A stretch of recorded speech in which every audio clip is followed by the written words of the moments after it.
家都在喝，八卦地在说真闷，语气醒目有几度，偶尔也有3分疼。观众最爱泰伦如林中，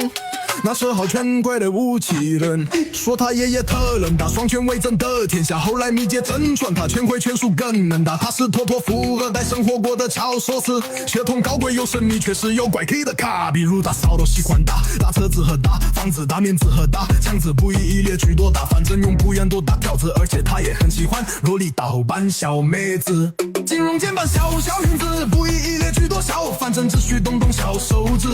更奇怪他还喜欢中和草轮到说中用，麻将单招付红中，